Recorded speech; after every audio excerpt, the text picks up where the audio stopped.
Nelson's Navy, Fact and Fiction, Part 3, 1803 to 1805. This part will cover the period from the end of the Peace of Amiens until Nelson's triumph at Trafalgar. In Post Captain, Jack Aubrey and Stephen Maturin are in France when the war begins. By the climax of the novel, Maturin is clearly involved with naval intelligence. His information is responsible for the interception of the Spanish treasure fleet or flotta. This was a real incident with which Hornblower was also involved, but off-stage, in Hornblower and the Hotspur. War with France resumed in May 1803, when Great Britain and its allies of the Third Coalition declared war because it had become apparent that the French, under Napoleon, were preparing not just for war, but to invade England. He assembled l'Armée d'Angleterre, or Army of England, around Boulogne. It was a formidable force, at least 150,000 strong. In Lieutenant Hornblower, he and Bush realize war is imminent when they meet a press gang in Portsmouth. Which of our fictional heroes get involved with the invasion threat after the end of the Peace of Amiens? Hornblower and the Hotspur are immediately sent to Brest. Jack Aubrey attacks elements of the invasion fleet in Chaulieu, post-captain. There is a Chaulieu southwest of Caen, but the fictional Chaulieu could be the mouth of the Orthe River, which lies between Etaples and Abbeville. Ramage is sent on a mission to discover French plans in Ramage and the Guillotine. 1804 is an interesting year in both fact and fiction. It featured the capture of the Diamond Rock, the defense of the China fleet, also known as the Battle of Pul AA, and the Spanish treasure fleet or flotta, in that order. Although the flotta appears in Post Captain and the defense of the China fleet in HMS Surprise, the next novel in the series, Patrick O'Brien's 1804 timeline is fictional because the defense of the China fleet came months before the flotta. Ramage's Diamond is based on a real campaign. In January 1804, the British under Sir Samuel Hood, the Nile Hood, not the Toulon one, took the Diamond Rock near Martinique. They mounted guns on it to command the waters approaching Martinique's main port. In 1805, Villeneuve's fleet recaptured it during their dash to the West Indies before Trafalgar. The British garrison were unable to hold out because their water supply had failed. At the beginning of HMS Surprise, Jack Aubrey is part of Nelson's fleet blockading Toulon, as acting captain of HMS Lively. Patrick O'Brien then sent him to the Indian Ocean. Since Jack is mentioned as being present at not just the Nile but Cape St. Vincent and Camperdown, being at Trafalgar might have been too much. The defence of the China fleet, also known as the Battle of Pul AA, happened on the 15th of February 1804. Here, Jack's fictional role was based on the real Commodore Nathaniel Dance of the Honourable East India Company. He formed his East Indiamen into line to defend themselves from an attack by Admiral Linois' French squadron.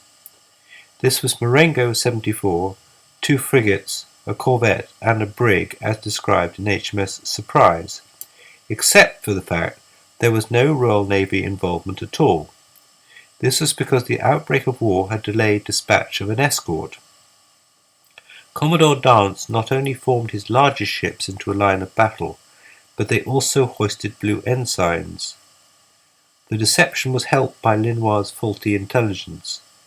As far as he was concerned, 6 additional ships had joined the line of battle, as is shown in the first depiction.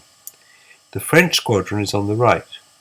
In the second image, the Indiamen are pursuing the French, who are shown in the distance to the right of centre. This is Worley, one of the East Indiamen who fought off Linois' ships. What happened to Linois? He remained in the Indian Ocean, where he actually succeeded in taking several Indiamen. These included one captured at Visakhapatnam, where he had his 74 Marengo and 2 frigates.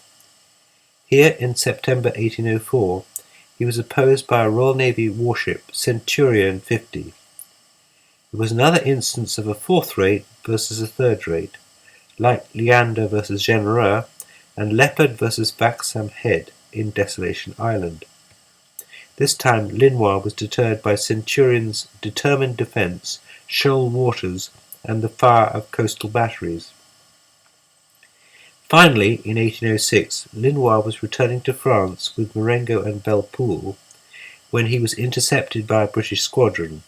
He struck his colours to HMS London, the flagship of Sir John Borlase Warren. The interception of the Spanish treasure fleet, or flota, took place on the 5th of October 1804. The British knew the treasure would be used against them and sent 4 frigates, Indefatigable, Medusa, Amphion, and Lively, to intercept the 4 Spanish frigates. In fiction, Indefatigable was Hornblow's old ship, and Lively was under command of Jack Aubrey, with Stephen Matron at hand to assist in the negotiations. These failed in both fact and fiction. In the ensuing action, the Spanish Mercedes blew up, and the others struck their colours, although Farmer made a run for it. Hornblower and the Hotspur were assigned to the mission, but missed it. Our authors either get their heroes involved at Trafalgar, or send them elsewhere. Hornblower might have been involved, but C.S. Forester died while still writing Hornblower during the Crisis, also known as Hornblower and the Crisis.